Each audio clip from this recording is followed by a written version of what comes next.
This is Jennifer Gonzalez welcoming you to episode 246 of the Cult of Pedagogy podcast. In this episode, we're going to talk about how to keep teaching well when DEI is under attack.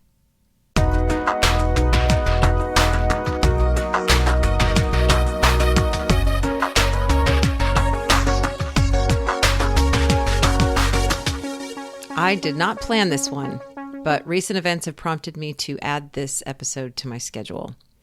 Last week, on February 27th, 2025, under the directive of the new U.S. administration, the Department of Education launched a portal it has nicknamed the End DEI portal. This online form is a place for, quote, students, parents, teachers, and the broader community to report illegal, discriminatory practices at institutions of learning. Here is what Tiffany Justice, co-founder of Moms for Liberty, said about the portal in the Department of Education's press release. Quote, "For years, parents have been begging schools to focus on teaching their kids practical skills like reading, writing, and math, instead of pushing critical theory, rogue sex education, and divisive ideologies. But their concerns have been brushed off, mocked, or shut down entirely. Parents, now is the time that you share the receipts of the betrayal that has happened in our public schools. This webpage demonstrates that President Trump's Department of Education is putting power back in the hands of parents." End quote. The announcement of this portal comes a month after the president released the Ending Radical Indoctrination in K-12 Schooling executive order, eliminating federal funding or support for, quote, illegal and discriminatory treatment and indoctrination in K-12 schools, including based on gender ideology and discriminatory equity ideology. Both of these developments have naturally caused a lot of concern for anyone who teaches in a publicly funded K-12 school. And these concerns are absolutely legitimate. Many of the practices I have personally advocated for on Cult of Pedagogy, like calling students by their preferred names and pronouns and teaching accurate history, would likely get a teacher flagged by this policy. And right now, I am not sure what the best course of action is when it comes to these practices. I'm very encouraged to read about how individual district leaders are refusing to comply with the orders. I will link to a piece that lists some of these, but to give you a taste of what this refusal looks like, I would like to read a January 30th Facebook post written by Michael Richards, superintendent of Harrisonburg, Virginia Public Schools. This is what he wrote. "As you may have heard, the Trump administration has singled out Harrisonburg City Public Schools in a fact sheet accompanying an executive order banning what it calls gender ideology in schools. The claims in their statement are false. We do not have a policy that violates anyone's rights or indoctrinates children. What we do have is a culture of respect, one that honors the dignity and diversity of all students, families, and educators. Naming specific school divisions is using fear as a weapon, fear to silence educators, fear to divide communities, fear to force compliance with an ideology that deliberately targets the most vulnerable. Let me be clear, I will not be intimidated. I stand firm in my commitment to ensuring that HCPS remains a safe, welcoming place for all." My hope is that many others will put up the same fight as Richards and that we'll see these policies ultimately collapse. In the meantime, you still have to teach, and unless you're willing to sacrifice your job for this cause, and you might be, and I'd stand behind you on that, many of you probably would like to keep your job. So where do we go from here? How do you teach at this precarious time in history when so much work has been done to weave materials and practices that support diversity, equity, and inclusion into our schools? The more I think about it, the more I realize you may not have to change as much as it might seem. When I look over the years of articles and podcast episodes I have done in the service of supporting diversity, equity, and inclusion, so many of the practices we've learned about here would never get flagged by these directives. Along those same lines, I recently spoke to Zaretta Hammond about this. She is the author of Culturally Responsive Teaching and the Brain, which I've referred to many times on this site. And she's one of the most respected voices on the topic of equity-driven education. She also recently wrote about this same question I'm asking in this episode in a piece for Ed Week that I will link to in the blog post that I'm going to put out with this episode. So Zaretta's take on recent events kind of surprised me because she sees some good that could come from them. And this is a direct quote from her. This is what she shared with me directly. I feel like the upside of this is we're going to shake out the performative aspects of teaching that actually do eat up instruction minutes and really get back to the body of knowledge we want students to have, the skills we want them to have, helping students be critical thinkers, critical readers, being able to do critical analysis so they can separate fake news and propaganda from real. We'll be able to double down on those things because those aren't so-called woke activities. Those are the things we need to do to make sure every child is learning at a high level. That is our social justice call to action during these times.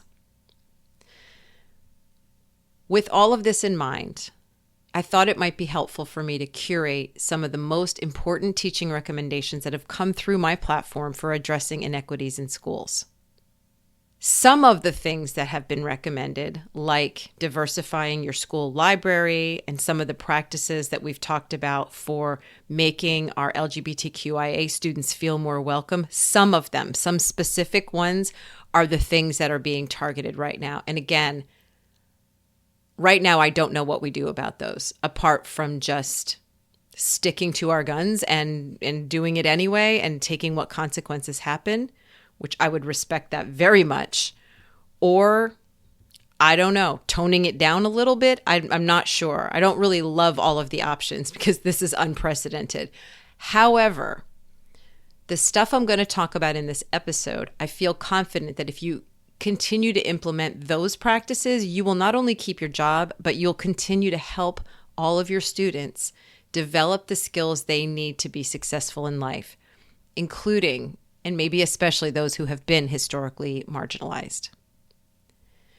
Today's episode is brought to you by ListenWise, providing short, high-quality, age-appropriate podcasts for grades 2 through 12. Save time with pre-made lessons designed to build students' background knowledge and academic vocabulary. Keep students on grade level with scaffolding and differentiation. Use ListenWise's ELD lesson library for WIDA and state ELD standards-aligned podcast and video lessons built for English learners, from emergent to reclassification. ListenWise gives you comprehension tools like quizzes, interactive transcripts, graphic organizers, and a text-to-speech toolbar with translations in over 15 languages. Start a free trial today at listenwise.com. Okay, so I have 8 practices to recommend to you. Practice number 1 is deep listening. One of the most powerful ways to meet the needs of underserved students is to build in more time to listen to them.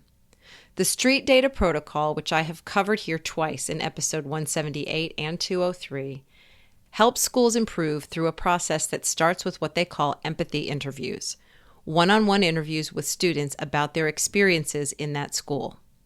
Shane Saphir and Jamila Dugan, who developed the protocol, describe these short interviews as a powerful way to identify and include the voices of those who may have never had a seat at the decision-making table, but whose experiences and perspectives matter. Another way to do deep listening is through cogenerative dialogues, or cogens for short. Popularized by educator and author Chris Emdin and built into the Street Data Protocol, these are informal conversations between a teacher and a small group of students with the goal of giving feedback to the teacher and co-generating a plan of action, often around a focused topic or a set of questions. Both of these practices are simple ways to make your classroom a more equitable place for a diverse range of students. So here's how you put this one into action. First thing would be to set aside time to ask your students open-ended questions about their experiences in your classroom. And I would say this goes especially for those that we would consider to be at the margins. Students who don't often speak up, students who are minoritized in some way, or who are not performing well in school, these are the experiences we need to be taking up data on and find out what their experiences are like. If you want to try the empathy interview structure that is used in street data, I have linked to a document that is free. You don't have to buy the book, that was created by the authors, that actually provides the steps for you. The other thing you can do to put it into action is to try holding a cogen with a small group of students. And I've linked to another document that offers a set of steps and guidelines that you can follow. And then finally, if you really wanted to go deep, you could learn more about the street data process by getting a copy of the book and reading that, and or watching our video series, which we did a few years ago. Pretty lengthy video series on YouTube that captures the work of teachers in 2 schools as they follow the protocol. And we produced that with the idea of helping teachers really understand what it looks like when you do the street data process. So that's practice number 1, deep listening. Practice 2 is language affirming pedagogy. When we talk about diversity, that includes language. Students whose home language is not the same as the standardized English taught in schools will do much better if their teachers adopt certain practices that affirm those languages, rather than treating them as if they are incorrect or wrong. So I'm linking to an article, and this is from episode 193. This was an interview and an article from Andrea Castellano, who is a New York teacher, and she is also a member of our staff at Cult of Pedagogy. And she wrote a really comprehensive, detailed article about specific teaching moves that will support and affirm students' language use. And we were specifically focusing on what she was calling code switching students. These are students who speak a different language or dialect at home than they do at school. So how do we put into action? First of all, I would recommend listening to the interview and or reading the article. But even if you don't, here's some things that you can do to put this into action.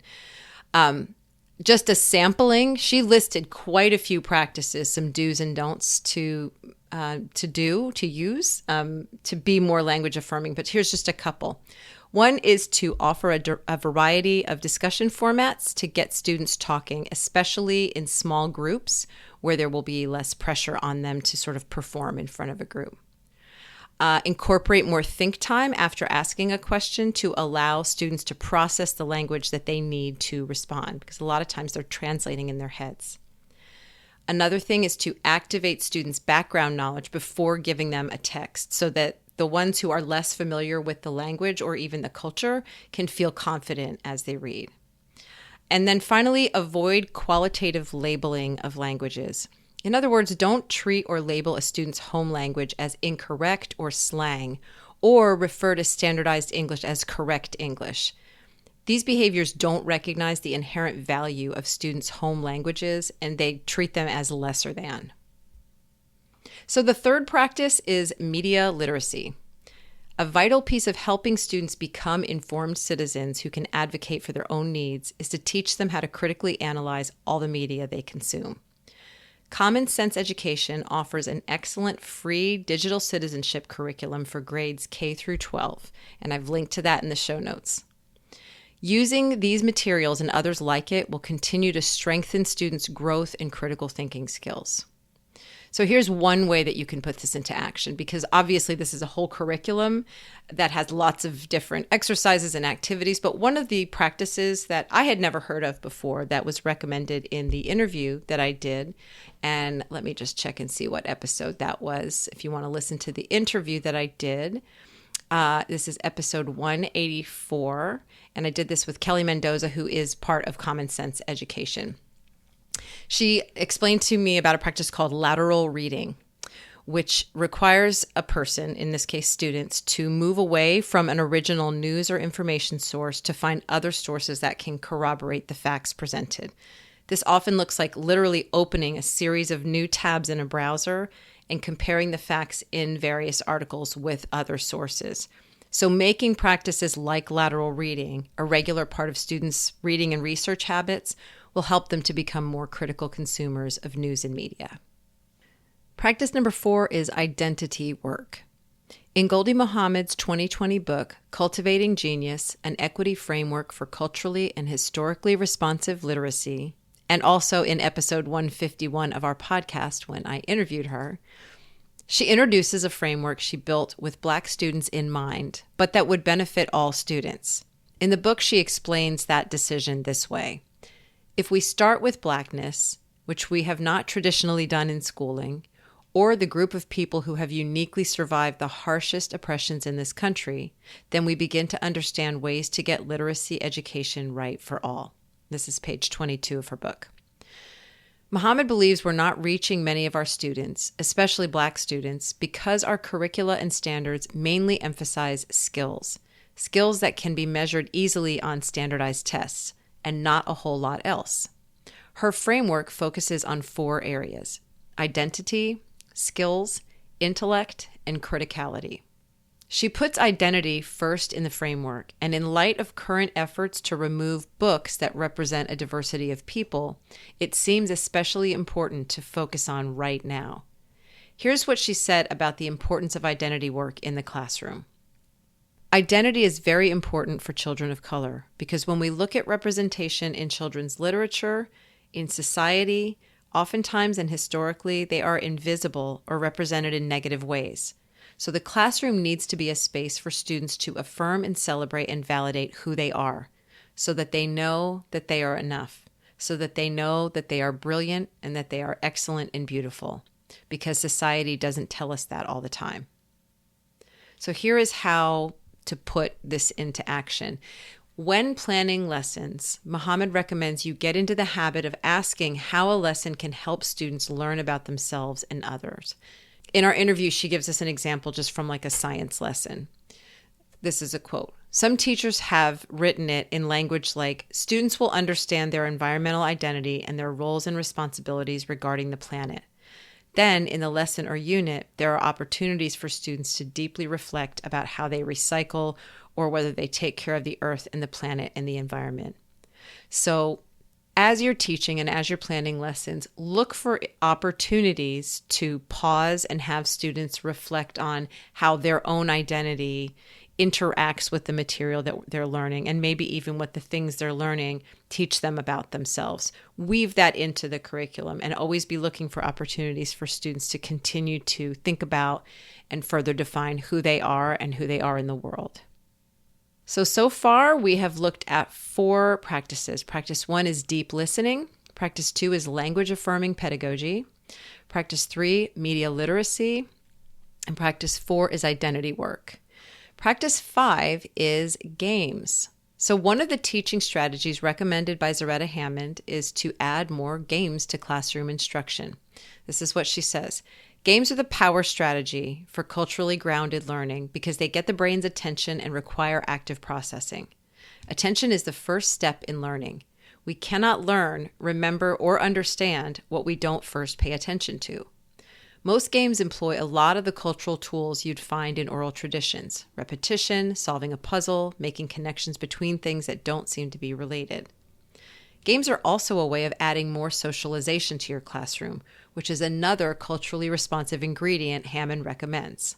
So here's how you put this into action. This is easy. Just add more games to your instruction. I've got a couple suggestions for you if you don't have some already on hand. So one game I loved as a teacher is called Crumple and Shoot, or at least that's what it was called in my classroom, where groups of students work together to answer content-based questions. You ask a question, students huddle and write down their answer on a small sheet of paper, then all at once they hold up their response. Every group with a correct answer sends a representative to the front of the room to shoot their balled-up answer sheet into the trash can. If they get it in, their team gets a point. My students from 6th grade through college never got tired of this game. Another is the 3-round game, which is shared with us by a teacher named Erin Farley in a comment on our retrieval practice post in 2017. So Erin, if you're listening, hello. Here's how she describes it. There is a large bowl full of cards with key terms, people, etc., like one side of a flashcard. Kids are put into 3 teams. Round 1 is kind of like the game Taboo. One player comes up and gives as many, in her case, social studies clues as possible without saying the word on the card and tries to get their team to guess the word. The student does as many cards as possible in a minute, 1 point per card. If the team doesn't guess, the card goes back in the bowl. Next team goes, then the third, etc. Round 1 ends when the bowl is empty. Every card guessed correctly. Round 2, every card goes back in the bowl, so the kids have seen them all. Now it's charades, and each card is worth 2 points. Same idea as round 1. 1 minute per team, but doing charades. The round ends when the bowl is empty. Round 3, all cards back in. Kids have seen them twice. Like the 2 previous rounds, kids have to get their team to yell out the answer, but this time the clue giver can only say one word. One social studies related word that will get their team to guess the word, and each card is worth 5 points. She says this game is crazy loud and fun, and they know their stuff after. And this is a really good example of another kind of retrieval practice. Pretty much all of this is retrieval practice. And if you've never heard anyone use the expression retrieval practice, we use it all the time here. Go look it up and you'll find a lot of cult of pedagogy articles and podcasts on it. Okay, finally, there are tons of great tech tools that can facilitate games for you. Just 3 examples are Kahoot, Quizzes, and Gimkit. We have a collection of 18 of these game platforms featured in our Teacher's Guide to Tech. So if you go to teachersguidetotech.com, it is a subscription, but we work really hard to keep that updated and fresh and show you new game platforms all the time. So that was practice number 5, add more games. Practice number 6 is mnemonics. In her book, Culturally Responsive Teaching in the Brain, Hammond recommends teachers prioritize information processing in their instruction. She says teachers need to understand how to expand students' intellective capacity so they can engage in deeper, more complex learning. This requires teachers to learn brain-based information processing strategies common to oral cultures, like metaphors, rhythmic mnemonics, and storifying the content. We have a long history of examining brain-based teaching here, and I will link to where you can find our collection of articles on that. But for now, let's just stick with adding mnemonics to your teaching. These are tools like rhymes, songs, and acronyms that help you remember information, like Roy G. Biv for remembering the colors of the rainbow or the ABC song. The more you can add these into your instruction, the better your students will learn the material.